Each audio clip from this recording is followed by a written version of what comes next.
여러분 한 주간 잘 지내셨나요? 한 주간 사랑 많이 받으셨나요? 다시요. 한 주간 사랑 많이 받으셨나요? 네. 그러면 한 주간 사랑을 많이 주셨나요? 네. 여러분, 우리는요, 어쩌면 역사상 가장 사랑이 넘치는 시대를 살고 있어요. 그렇지 않습니까?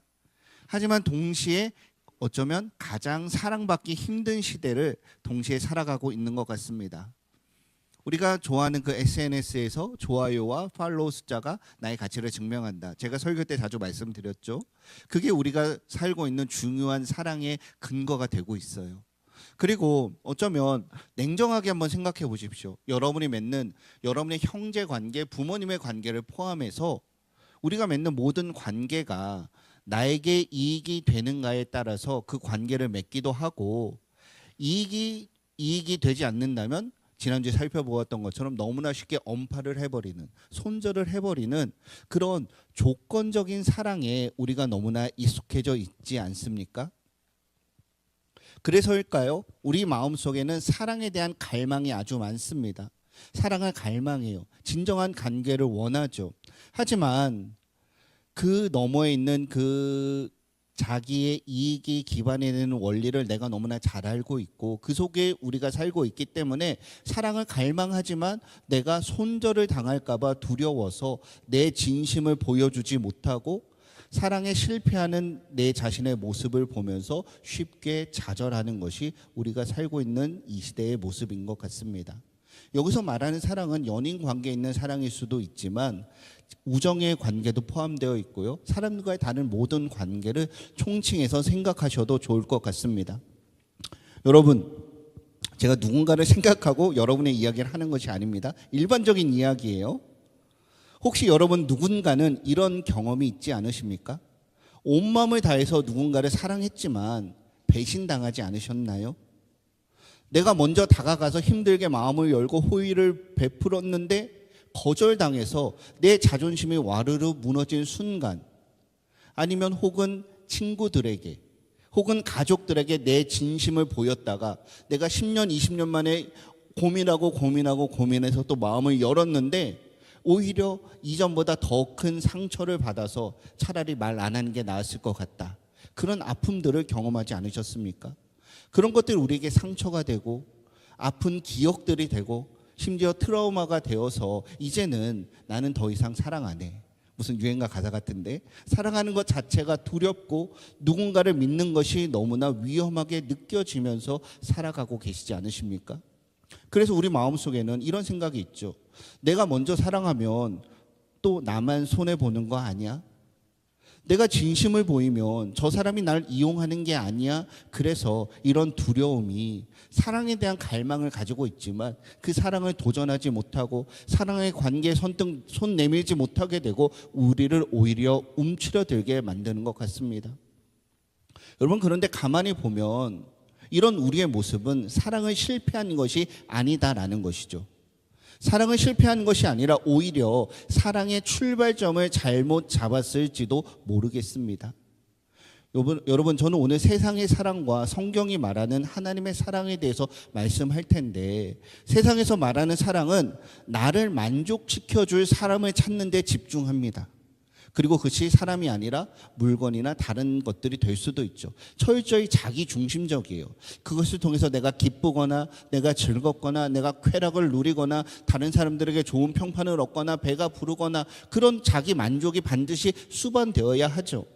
하지만 성경이 말하는 하나님의 사랑은 무엇입니까? 우리가 하나님의 사랑의 대상이 되었다라고 해서 하나님을 만족시켜주기 위해서 하나님이 우리를 찾으십니까? 그게 아니죠.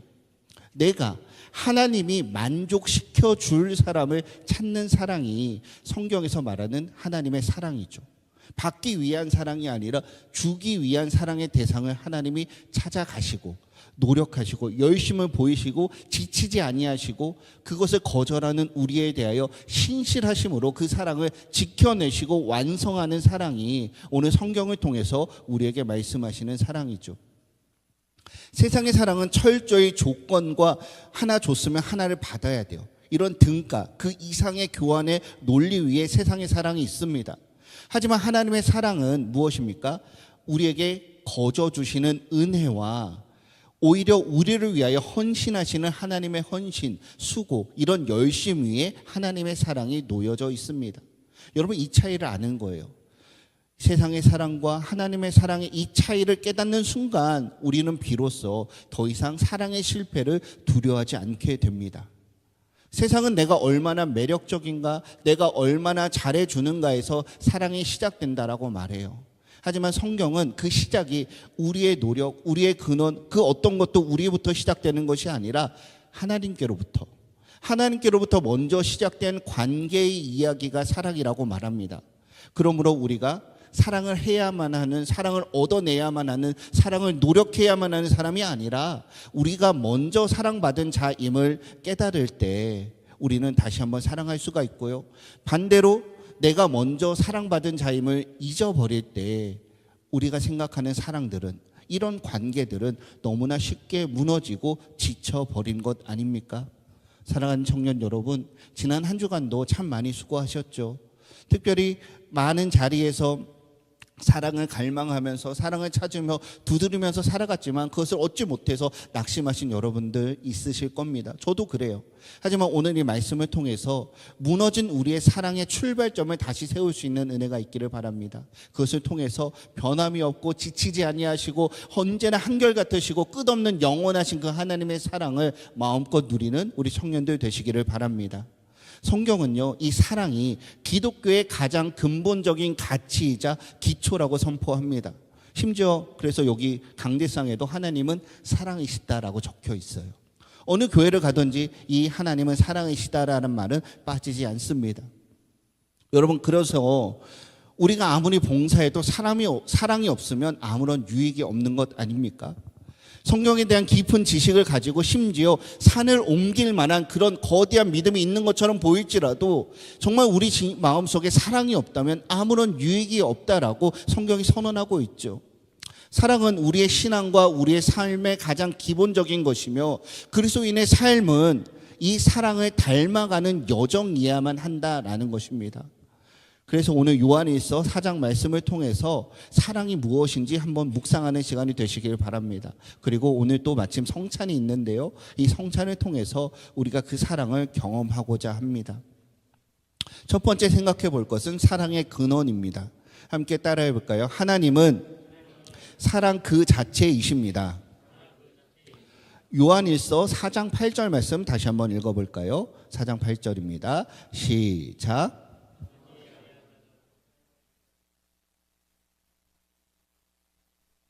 아멘.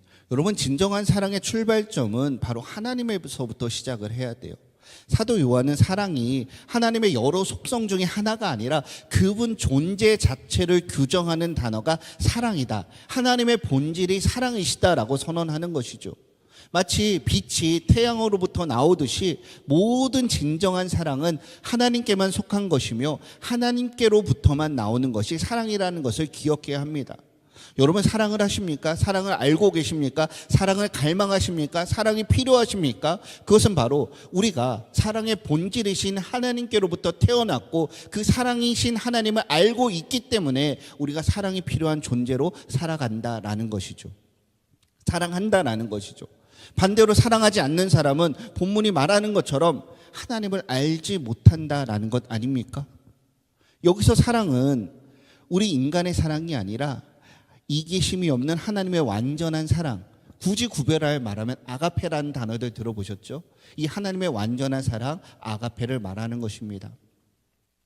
친구와 사이의 우정으로 나누는 사랑은 필리아라고 하고요, 연인과 나누는 그런 사랑은 에로스라고 표현하기도 하죠. 그런 필리아나 우정과 그런 연인과의 그 감정들을 무시하는 것은 아닙니다. 하지만 중요한 것은 그런 모든 인간적인 사랑이 지치지 않고 이기적으로 변질되지 않고 진정으로 풍성해질 수 있도록 붙들어주는 뿌리이자 근원이 바로 사랑의 본질, 하나님께로부터 나오는 아가페 사랑이라는 것입니다. 사랑하는 여러분, 연인과의 설레는 사랑 에로스도 아름답고 친구와의 깊은 우정 필리아도 소중합니다. 하지만 우리는 알고 있잖아요. 그 시간들이 지나면 식어지고 조건이 맞지 않으면 깨지게 됩니다. 그리고 사랑했던 관계가 서로에게 상처를 주고 돌이킬 수 없는 관계가 되죠. 그렇게 사랑했는데, 그렇게 헌신했는데, 그렇게 수고했는데 왜 그런 관계로 변질이 됩니까? 왜 그런 것들이 여러분에게 아픈 상처가 되어서 여러분의 마음을 찔릅니까? 그것은요, 바로 우리가 하는 이런 에로스나 필리아의 사랑들, 세상의 사랑들이요, 그 사랑의 뿌리가 상대방의 매력에 의존하기 때문이죠. 눈에 콩깍지가 씌었다라고 하죠. 허니문 기간이라고 합니다. 하지만 그것이 사라지게 되는 순간 그 사랑의 관계가 식어지게 된다라는 거예요. 그 상대방의 매력은 또 다른 말로 말하면 나의 감정입니다. 나의 욕망이에요.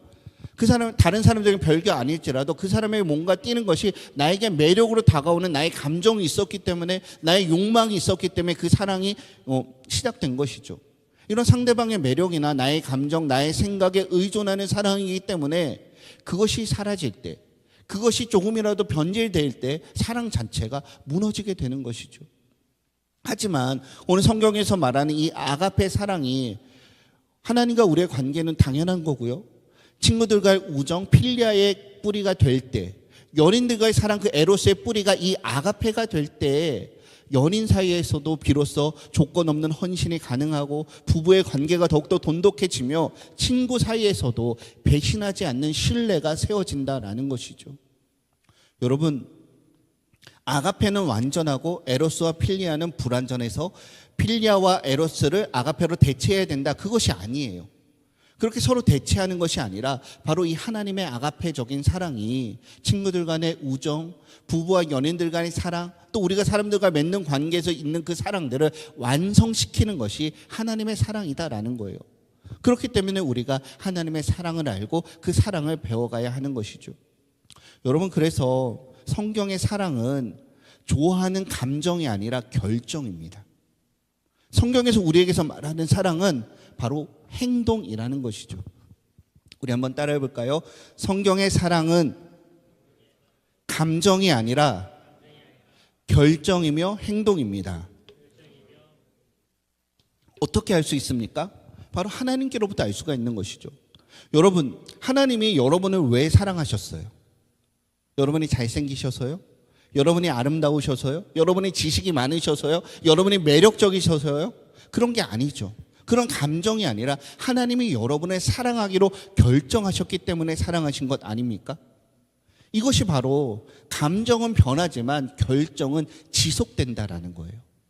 그리고 우리의 의지로, 사람의 의지로는 이 결정이 지속될 수 없지만 바로 하나님이 그것을 지속시키시고 지속시키실 만한 능력이 있고 그 신적인 능력을 사용하셔서 그것을 반드시 우리에게 완성시키셨다. 그 결정을 뒤집지 않으셨다라고 성경이 선언하고 있는 것이죠. 여러분, 썸 탈 때 한번 생각해 보십시오. 연애 초기의 두근거림은 시간이 지나면 사라집니다. 물론 오래 가는 경우도 있어요. 하지만 결국은 사라지더라고요. 이 사람을 끝까지 사랑하겠다는 그런 결단은 감정이 식어도 관계를 지켜냅니다. 그래서 우리가 결혼을 할 때 그 사람을 얼마나 좋아하는가, 내 감정을 표현하는 게 아니라 어떤 상황과 어떤 형편 속에서도 이 사랑을 지켜냈다라고 언약을 맺고 맹세를 하고 결단을 하는 것 아닙니까? 사랑은 기분 좋을 때만 하는 것이 아닙니다. 기분이 나빠도 그럼에도 불구하고 그 자리를 지켜내는 것을 선택하는 것이 진정한 사랑입니다. 그래서 사랑은 좋은 감정보다는 좋은 습관을 만들어야 합니다. 예를 들어 우리 사랑하는 장로님들이 오셨는데요, 여러분들이 아무리 바빠도 부모님에게 안부를 전하셔야 합니다. 집을 떠나서 사신다면 안부 전화를 하시고요, 또 친구들과 오해가 생겼을 때 나중에 해야지라고 하지 마시고 그 자리에서 멀지 않는 시간에 바로 대화하려는 그런 작은 결심들, 그리고 그것을 행동으로 옮기는 것들이 결국 여러분에게 필요한 사랑의 영적인 근육들을 단단하게 만들어주는 것이죠. 그래서 하나님의 사랑은 위대하지만 하나님이 우리에게 요구하시는 이 하나님의 사랑은 여러분의 일상 속에서 아주 작은, 아주 사소한, 여러분들이 무시하고 지나쳐 버리는 그런 작은 선택을 통해서 드러나게 되고 그 사랑이 점점 더 자라나게 된다라는 것이죠. 사랑하는 여러분, 하나님의 사랑은 변덕이 없다라는 것을 잊지 마시길 바랍니다. 하나님의 사랑은 우리의 상태에 따라서 달라지지 않습니다. 이것이 세상의 사랑과 구별되는 하나님만이 가지고 계시는 사랑의 본질이죠.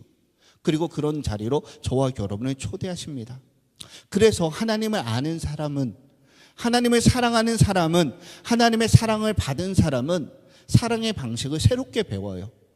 관계 중심, 이익 중심, 감정 중심의 세상의 사랑이 아니라 지켜내고 결단하고 연습하고 노력하고 그 자리를 지키는 그런 하나님의 사랑으로 배워가게 되는 것이죠. 이것은 무엇입니까? 하나님이 나에게 주신, 하나님께 받은 사랑의 방식 그대로 다른 사람들을 사랑하는 것이죠. 그래서 사랑은 내게 있는 것들을 퍼주는 것이 아니라 내가 받은 사랑을 그대로 흘려보내는 것, 내가 하나님께 받은 사랑을 나누어 주는 것, 이것이 바로 진정한 사랑의 시작점이 된다라는 것이죠. 그렇다면 이 하나님의 사랑은 추상적인 개념이 아니라 구체적으로 공개되었는데 그것은 바로 십자가에 나타난 예수 그리스도의 희생입니다. 요한일서 4장 9절과 10절 읽어볼까요? 9절과 10절입니다. 시작.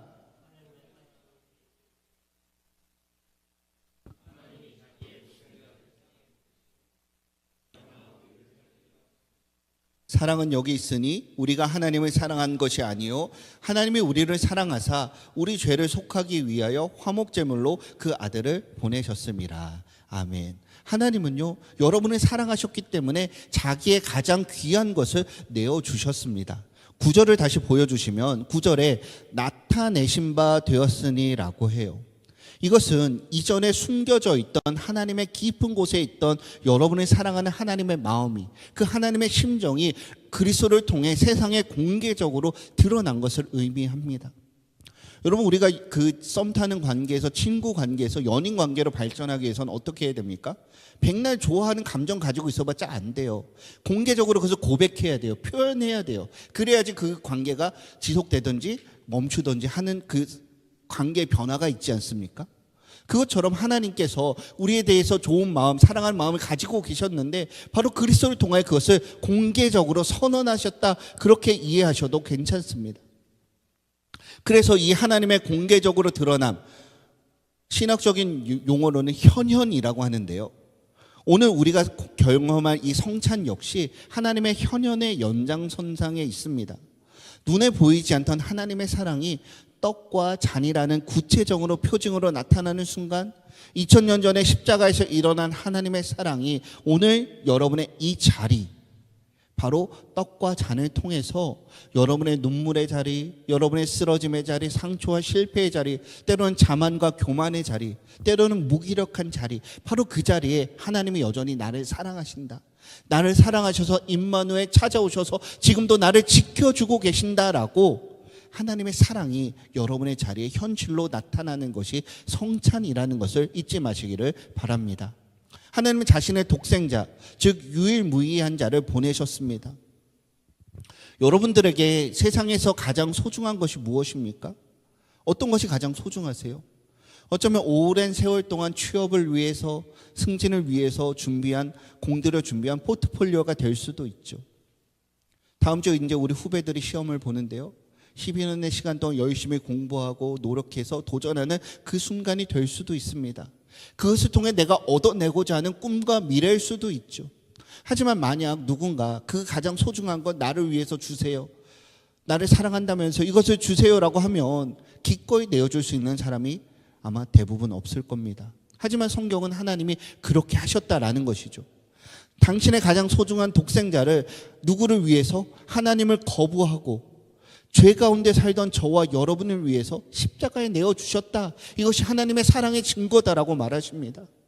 또한 하나님의 사랑은 우리가 먼저 하나님을 사랑했기 때문에 사랑한 것이 아니라 방금 말씀드렸던 것처럼 우리가 죄인, 하나님을 거부하였을 때, 하나님과 원수였을 때 하나님이 먼저 결정하고 행동하셨다라고 말합니다. 또한 예수님은 저와 여러분의 죄를 속하기 위한 화목제물이 되었습니다. 화목제물이 무엇입니까?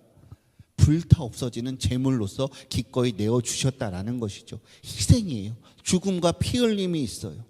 이 그리스도의 희생은 죄로 인해서 멀어졌던 하나님과 우리 사이의 장벽을 제거하여 관계를 회복시키셨다라는 것이죠. 이것이 하나님의 사랑이 제가 말씀드렸던 것처럼 감정이나 말로만 하는 것이 아니라 실제적인 행동으로, 실제적인 희생으로 나타난 증거다라고 성경이 말하고 있어요. 그래서 하나님은 사랑이시다라는 선언과 함께 이 십자가를 우리의 믿음의 증거요, 은혜의 증거로서 우리가 소중하게 여기고 사랑하는 것이죠. 여러분, 이 하나님의 사랑은 결코 변하지 않아요. 흔들림이 없어요. 그렇다면 그 먼저 사랑을 받은, 그 사랑을 경험한 우리가 어떻게 반응해야 합니까? 어떻게 반응해야 할까요? 따라해 볼까요? 채움과 흘려보내야 합니다. 채우는 것은 하나님의 사랑을 우리 안에 채우는 거예요. 감정과 쾌락과 나의 욕심과 내가 원하던 그런 관계를 다 비워내고 그 결단과 은혜로서 우리에게 주어진 사랑을 여러분 안에 가득 담으십시오. 그리고 다 담았어, 다 채웠어, 이제 끝이다라고 하는 것이 아니라 채움을 어떻게 합니까? 이제 비워셔야 돼요. 어떻게? 여러 사람에게 흘려보내는 방식으로. 요한일서 4장 11절 말씀 한번 읽어봅시다. 11절입니다. 시작.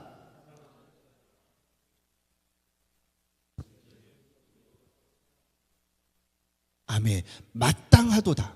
이것은 바로 하나님께 속한 자들의 의무이자 그분을 닮아가는 모습의 핵심입니다. 사랑하는 여러분, 하지만 솔직히 고백합시다. 우리는 사랑하는 게 쉽나요? 어렵나요? 어렵죠. 힘들어요. 쉽게 되지 않아요.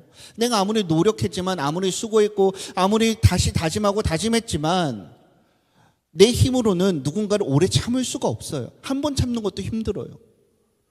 저도 온유 아빠로서 온유를 부르면서 매일매일 제가 온유한 성품이 되기를 위해서 기도한다고 말씀드렸죠. 제가 오늘만 해도 온유아를 수십 번 불렀어요. 그런데 저는 여전히 온유한 것과 거리가 너무나 멀어요. 시기하지 않는 사랑을 하려고 하지만 그것이 쉽지가 않습니다. 너무나 힘들어요.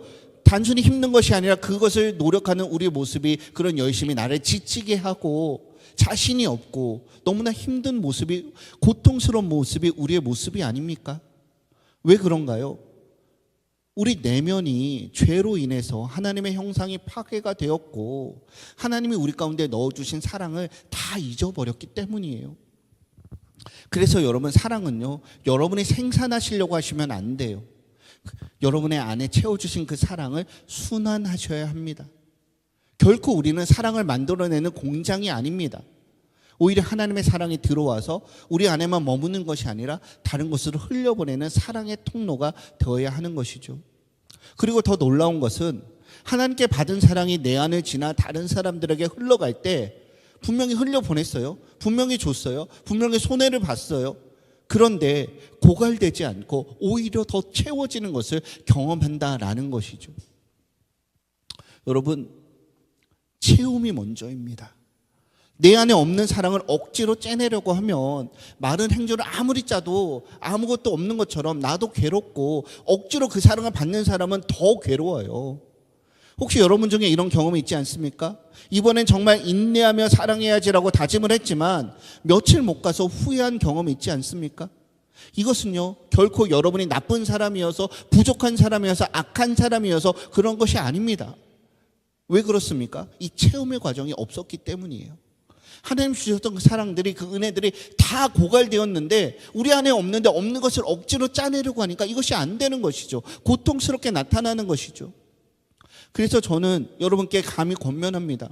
여러분의 힘으로, 여러분의 의지로, 여러분 안에서 스스로 사랑하고자 애쓰는 노력을, 그런 모든 노력을 멈추십시오.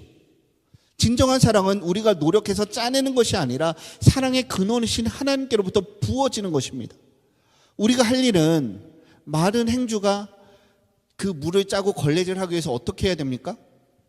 그 마른 것을 젖은 행주로 바꾸면 되죠. 젖은 행주가 되려면 어떻게 해야 됩니까? 수도꼭지를 털고 물에 적시거나 물통에 담그면 돼요. 그것처럼 사랑의 근원이신 하나님께로 돌아가 그분의 크고 넘치는 사랑으로 우리의 비어있는 우리 마음의 창고를 가득가득 채우셔야 합니다. 그런데 우리는 이런 사랑의 실천을 시도하다가 종종 실패하죠. 여러분, 어쩌면 지난 한 주간에도 그런 실패하지 않으셨습니까? 힘들게 노력해서 연락했는데 대답이 없어요. 용서하려고 했지만 오히려 더 심한 말을 듣고 더 깊은 상처를 받고 다시 움츠러들게 됩니다. 그때 어떻게 해야 됩니까? 우리는 이렇게 하죠. 내가 이렇게까지 했는데 네가 어떻게 이럴 수가 있어? 우리는 진짜 끝이야 하고 더 심한 말로 해대버리지 않습니까? 하나님 앞에 가서 하나님, 저는 이만큼 했는데, 이만큼 제자리에 양보했는데 제가 안 받았어요. 저는 할 만큼 했습니다. 더 이상 저한테 말씀하지 마세요라고 우리의 몸을 닫아버리지 않습니까? 하나님, 제가 그렇게 기도했는데 왜 그 사람 마음 안 변해 주셨어요? 그것은 내 잘못이 아니라 하나님 잘못이에요. 하나님께로 책임 전가를 하면서 더 이상 시도조차 하고 있지 않으십니까? 이런 상황을 마주하면 어떻게 해야 돼요? 바로 다시 체험으로 가는 것이죠. 다시 하나님께 돌아가 채울 수 있는 은혜가 있기를 바랍니다. 실패는 여러분이 나쁜 사람이라는 증거가 아니에요. 실패는 여러분이 사랑할 자격이 없다는 증거가 아니라 바로 여러분이 다시 하나님의 사랑으로 채워져야 한다는 하나님의 신호라는 것을 기억하시기를 축복드립니다. 그래서 우리가 잘 아는 고린도전서 13장은 사랑이라고 하죠. 이것은 우리가 이렇게 사랑해야 한다는 우리의 무거운 그런 책임감의 목록이 아니라, 우리 할 일들의 목록들이 아니라, 하나님 위해서 그 전에 앞서 하나님이 독생자를 통해 우리를 얼마나 오래 참으셨고 얼마나 온유하셨고 얼마나 모든 것을 견디어내셨는가에 대한 여러분에 대한 지치지 않는 사랑의 고백으로서 고린도전서 13장과 성경이 주어졌다는 것을 기억해야 합니다. 그리고 우리가 다시 한번 하나님 앞에 체험을 경험하고 그것을 흘려보낼 때에 오늘 본문의 어조로 우리가 서로 사랑할 때, 서로 사랑하기로 결심하고 사랑하기로 노력하고 사랑하기로 연습하고 훈련할 때 하나님은 우리의 그런 사랑의 모습을 통해서 여러분의 부모님에게, 여러분의 형제들에게, 여러분의 친구들에게 이 세상에 증거된다라는 것을 잊지 마시기를 바랍니다. 사랑하는 여러분, 이제 우리는 말씀의 자리에서 성찬의 자리로 이동하려고 합니다. 잠시 눈을 감고 여러분이 오늘 들었던 하나님의 사랑이 나에게 어떤 의미인지를 떠올려 보십시오. 사랑하기에 힘들었던 기억, 미워했던 사람, 여전히 치유되지 않은 관계가 떠오를 수도 있습니다. 여러분, 어쩌면 지금 이 순간 말씀을 들으면서 하나님께서 여러분에게 떠오르게 하시는 한 사람이 있지 않으십니까? 더 많을 수도 있죠. 혹시 용서하지 못한 사람, 화해하고 싶지만 용기가 나지 않는 관계, 또는 미워하는 마음을 내려놓지 못한 그런 사람이 떠오르지 않으세요? 혹시 여러분의 주변에 사랑하기 어려운 사람이 있습니까? 관계로 인해서, 어쩌면 그 외형적인 모습으로 인해서, 그 말 한마디 때문에 내가 수고했지만 그것이 받아들여지지 않아서, 여러분의 가족 중에 한 사람일 수도 있죠. 이 자리에 있는 공동체의 친구일 수도 있습니다.